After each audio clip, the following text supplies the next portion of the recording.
ሰዎች ይፈሩታል። በቃ ድንች መጥፎ ነው፣ ካርቦሃይድሬት ነው እንደዚህ ያሉ ብዙ ሰዎች ሲጨነቁ ብዙ ጊዜ ይሰማል። በዚያ የተነሳ አንድ ሰው ቺፕስን መብላት ጀምሮ ቶሎ ማቆም አይችልም ማለት ነው። ቢኮዝ የማጥገብ ኃይል የለውም፣ ውሃ የለውም፣ ፋይበር የለውም። እግረ መንገድ እያንዳንዱ ጉርሻ ውስጥ በትንሽ ቦታ ውስጥ ከፍተኛ ስታርች፣ ከፍተኛ ጨው። ፍሬንች ፍራይስ ከቺፕስ ወፈር ያለ ነው ስንሰራ ከውስጥ ያለው ውሃ ኮምፕሊትሊ መጦታል። ውሃውን በትንሽ ቦታ ብዙ ፍሬንች ፍራይስ አለ፣ ዘይት አለው፣ ስፓይሶች አሉት፣ ጨው አለው። በጣም ያስበላናል ማለት ነው። ጎን ዳጣ አለ። ኮምባይን አድርጋችሁ ስትበሉ ብዙ ያስበላችኋል። ዳጣው ፋት አለው፣ ዘይት አለው፣ ሳም ጨው አለው፣ ሳም ስፓይሶች አሉት። አንድ ዘይት ከዳጣ ውስጥ ያለው ከድንች ውስጥ ካለው ካርቦሃይድሬት ጋር በመገናኘቱ ብቻ ምግቡን ቶሎ በጣም እንድንበላ ያደርገናል። ወደነው እንድንበላ የሚያደርገን ዳጣ ውስጥ ያለው ዘይት ከድንች ጋር በመገናኘቱ ብቻ ቴስቱ ይለወጣል። ስፓይስ ደግሞ ዳጣው የተሰራበት መንገድ ደግሞ ቴስቲ በመሆኑ ብዙ እንድንበላ ይሆናል ማለት ነው። የዛሬ ሴሽናችን ጀምሯል። ትላንት ጀምሮ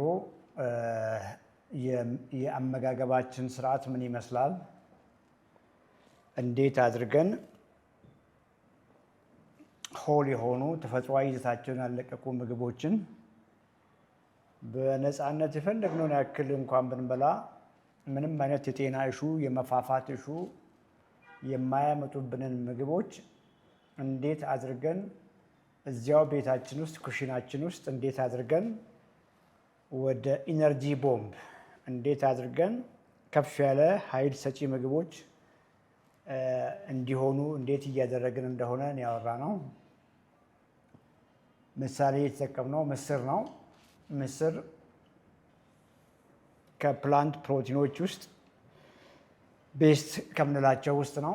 ሻል ያለ የፕሮቲን ፕሮፋይል አለው። የፕሮቲን ፐርሰንቱ ከፍ ያለ ነው። ምስር ድፍን ምስር ፋይበሪሽ ነው። ከፍተኛ የማጥገብ ኃይል አለው። አንድ ሰው ምስርን ቀቅሎ ከመጠን በላይ መብላት አይችልም። ከፍተኛ የማጥገብ ኃይል ስላላቸው ብዙም ካሎሪ ሳንወስድ በእያንዳንዱ ጉርሻ ውስጥ የተቀቀለ ምግብ ብዙ ውሃ ነው እና አጭቆ የያዘው ከእያንዳንዱ የድፍን ምስር ጉርሻ ውስጥ ውሃ ነው እየገባ ያለው። ስለዚህ ያጠግበናል። ስንጠግብ ደግሞ ብዙ ካሎሪ ወይም ብዙ ኢነርጂ አልወሰድንም ማለት ነው። ያንን ምስር ስናዘጋጅ ከፍተኛ ዘይት አድርገንበት፣ ከፍተኛ ቅቤ አድርገንበት ስንበላን በእንጀራ እየበላን በዳቦ እየበላን እንዴት አድርገን ቤታችን ውስጥ ምግብን ስናዘጋጅ ሜታቦሊካሊ ዲስፈንክሽናል እንዴት እንደሚያደርገን እንዴት ቦርጫም ሊያደርገን እንደሚችል በነበረን ግንዛቤ ፕሮግራም ግንዛቤ ያገኛችሁ ይመስለኛል። ትላንት ላይቭ ላይ ነበራችሁና በደንብ እየሰማችሁ ኮመንት ላይ አንድ ቁጥር ጻፉልኝ። ላይቭ ላይ ነበራችሁና ትላንት የተወሰነ ግንዛቤ ያገኛችሁ ሰዎች አንድ ቁጥር ጻፉልኝ። አይ ሆፕ ትላንትና ላይቭ ላይ የነበራችሁ ሰዎች ግንዛቤ ያገኛችሁ ይመስለኛል። ጉድ ምግብ ስናዘጋጅ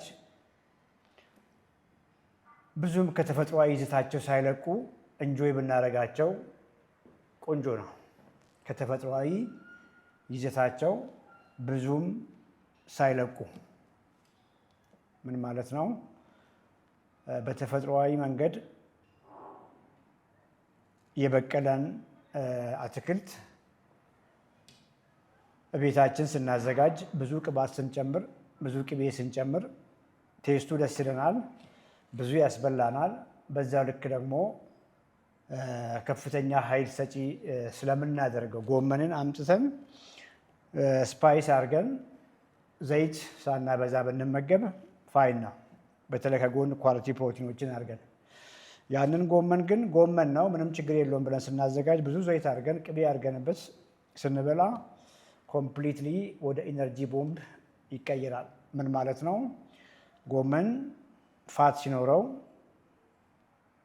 ዘይት ሲኖረው እያንዳንዱ ጉርሻ ውስጥ ከፍተኛ ኃይል ሰጪ ምግብ እያስገባን ኖርማል የነበረውን ከፍተኛ ፋይበር ያለውን ከፍተኛ የማጥገብ ኃይል ያለውን ብዙ ኢነርጂ ያሌለውን ጎመን እቤታችን ውስጥ እንዴት አድርገን ልናበላሸው እንደምንችል ክሊር ነው ማለት ነው።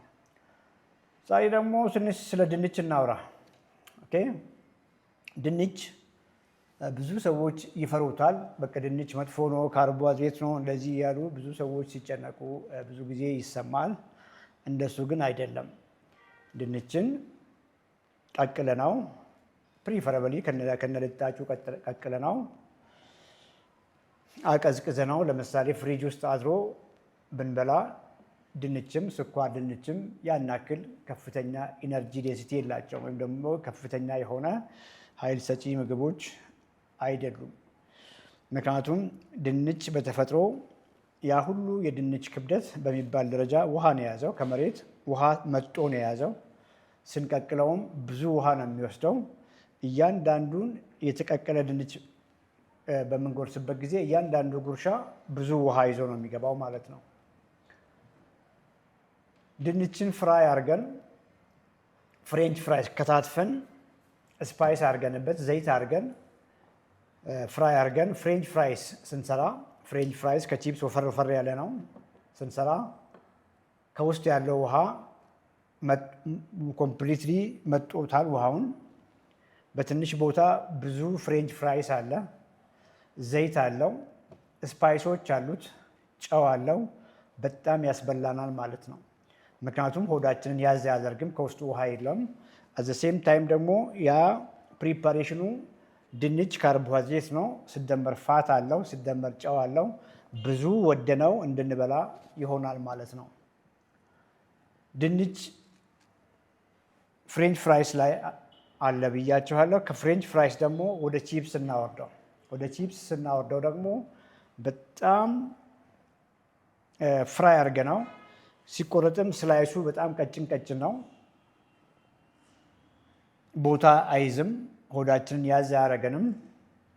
ከፍተኛ ዘይት አለው፣ ከፍተኛ ጨው አለው። ቴስቱን ለመጨመር የሚጨማምሩበት ነገሮችም ይኖሩታል። በዚያ የተነሳ አንድ ሰው ቺፕስን መብላት ጀምሮ ቶሎ ማቆም አይችልም ማለት ነው። ቢኮዝ የማጥገብ ኃይል የለውም፣ ውሃ የለውም፣ ፋይበር የለውም። እግረ መንገድ እያንዳንዱ ጉርሻ ውስጥ በትንሽ ቦታ ውስጥ ከፍተኛ ስታርች፣ ከፍተኛ ጨው፣ ከፍተኛ ፋት እያስገባን ነው ማለት ነው። ልክ ይሄንኑ ግንዛቤ ይዛችሁ በተለይ ደቡብ አካባቢ ዲላ አካባቢ ላይ የዛሬ 25 ዓመት አካባቢ እንግዲህ ጀማሪ ሆነን ድንች በዳጣ ኮመን ነበር።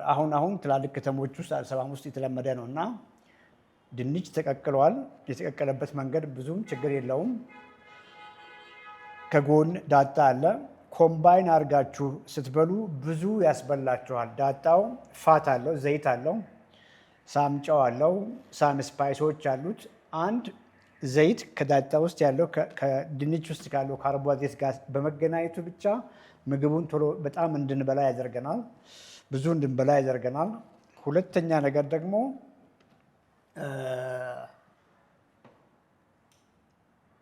ከፍ ያለ መጠን ብዙ እንድንበላ ያደርገናል፣ እንድንወዳው ያደርገናል። በዚያም የተነሳ ኖርማል የነበረውን ድንች ማባያው ብቻ ከፍተኛ ፋት በመሆኑ ከፍተኛ ዘይት ያለው ፋት በመሆኑ ወደነው እንድንበላ ብዙ እንድንበላ ያደርገናል ማለት ነው። ወደነው እንድንበላ የሚያደርገን ዳጣ ውስጥ ያለው ዘይት ከድንች ጋር በመገናኘቱ ብቻ ቴስቱ ይለወጣል። ስፓይስ ደግሞ ዳጣው የተሰራበት መንገድ ደግሞ ቴስቲ በመሆኑ ብዙ እንድንበላ ይሆናል ማለት ነው። ያ ከሚሆን ሌላ የተሻለ መንገድ እንዴት ልንበላው እንደምንችል መጨረሻ ላይ አወራቸዋለሁ። ሆቴሎች ላይ ድንች አይታችሁ ከሆነ ስቴክ ወይ ጥብስ ስታዙ አንዳንድ ትላልቅ ሆቴሎች ላይ ድንች ከጎን ይቀርባል። አንዳንዴም ስኳር ድንች የተፈጨ ሆኖ ይቀርባል። ማሽት ፖታቶ አድርጎ ያመጡላቸዋል። ድንች መሆኑን ነው የምታዩት። ያ ድንች ግን የተሰራበት መንገድ ከፍተኛ ፋት አለው። ምናልባትም በቅቤን ይጨምሩበታል፣ ክሬም ይጨምሩበታል፣ ዘይት ይጨምሩበታል። ከፍ ያለ ፋት አለው ማለት ነው። አስቡት፣ ድንች የተቀቀለ ሆኖ ከነልጣጩ ቀቅለ ነው። ቤስት ደግሞ ፍሪጅ ውስጥ አድርገን አሳድረ ነው ብንበላ ቤስት ነው ብያችኋለሁ። ስኳር ድንችም ሲብላ አድርጋችሁ ውሰዱ። ያንኑ ድንች ቅድም በሄድንበት ሂደት ፕሮሰስ ስናደርግ እንዴት ሊያፋፋን እንደሚችል ግንዛቤ አግኝታችኋል። አሁን ደግሞ ማሽድ ፖታቶም ደወርስት ነው ማለት ነው። ድንች መሆኑን ነው የምታዩት። ስትብሉ ደስ ይላችኋል። የበላችሁት ግን ድንች አይደለም። ከድንች ጋር ብዙ ፋት ተቀላቅሎበት የተቀየረ ፕሮዳክት ነው፣ አይተም ነው እየበላችሁ ያላችሁት ማለት ነው። እና አይሆፕ ይሄም ተጨማሪ ግንዛቤ እንድታገኙ ያደርጋችኋል ማለት ነው። ቤስት መንገድ እንዴት እንጠቀም ነው? ለምሳሌ በቂ ኳሊቲ ፕሮቲን ኖሯችሁ አሳ ኖሯችሁ ከድንች ጎን አርጋችሁ ወይ ከስኳር ድንች ጋር አርጋችሁ ብትበሉ እሹ አይሆንም። በተለይ ሜታቦሊካሊ ሄልዚ የሆናችሁ ብዙ የምትታገሉት ፋት ያሌላችሁ ሰዎች ያን ያክል ኢሹ ይሆናል ብዬ አላስብም። ሌላው ከነስቴክ ጋር ከቀይ ስጋ ጋር አድርጋችሁ ድንች ወይ ስኳር ድንች ማድረግ ትችላላችሁ። ስኳራችሁን የቀለበሳችሁ ሰዎች፣ ኤክሰርሳይዝ የምታደርጉ ሰዎች፣ ብዙም የጤና ኢሹ በተለይ የውፍረት ኢሹ ያሌለባችሁ ሰዎች ቤስት ኮምቢኔሽን መሆን ይችላል። ምክንያቱም ድንች ከፍተኛ ማጥገብ ኃይል አለው ብያቸዋለሁ። የምትበሉት ስጋ ወይ አሳ ከፍተኛ ዘይት ወይም ደግሞ ጮማ እስካይለው ድረስ ብዙ ኃይል ወይም ደግሞ ካሎሪ ሲያትመገቡ ጥግብ የማድረግ ፓወር አላቸው ማለት ነው። በዚህ መልክ አንደርስታንድ አድርጉ። አይሆፕ የተወሰነ ግንዛቤ ያገኛችሁ ይመስልናል። ለነበረን በዲስከሽን ደግሞ ጥያቄ ስኖራችሁ ጥያቄያችሁን እየጠየቃችሁ በዛ ደግሞ ሞር እየተማማርን እንሄዳለን። ፍቅር ያለሽ ይመስለኛል። ስላየሁሽ ደስ ብሎኛል። ስታስገቢ በተለይ ከከፍተኛ ውፍረት ጋር ከከፍተኛ ስኳር ጋር ፕሪፈረብሊ ደግሞ ከስኳር ጋር የሚታገሉ ሰዎች ላይፍ ስታይላቸውን ቀይረው አመጋገባቸውን ቀይረው ስኳርን መገላገል የሚፈልጉ ሰዎች እንዴት ነው የምናግዛቸው የሚለው ላይ ስለሆነ የምናወራው። መግባት ስትፈልጉ ከፍቅር ጋር አውሩ። ፍቅር ደግሞ ቅድሚያ የምትሰጫቸው በተለይ ከስኳር ጋር የሚታገሉ ሰዎች፣ ከነዚሁ ከስኳር ጋር እያሉ ለሀርት አታክ ተዳርገው የተረፉ ሰዎች፣ ከስትሮክ የተረፉ ሰዎች እንዴት አድርገው ላይፍ ስታይላቸውን፣ አመጋገባቸውን፣ አኗኗራቸውን ይቀይራሉ የሚለው ነገር ላይ ፎከስ ብናደርግ ቆንጆ ነው። ምክንያቱም ትናንትና በነበረን ሴሽን ላይ ብዙም የጤና ኢሹ የሌላቸው ሰዎች ላይፍ ቻንስ አግኝተው ሌሎች ደግሞ ከነሱ በላይ የታመሙ ሰዎች ቻንስ ሳያገኙ ነበር ሴሽኑ ያለቀውና በተቻላችሁ መጠን ከፍቅር ጋር እያወራችሁ ፍቅር ደግሞ ሰሌክት እያደረግሽ ለማስገባት ሞክሪ።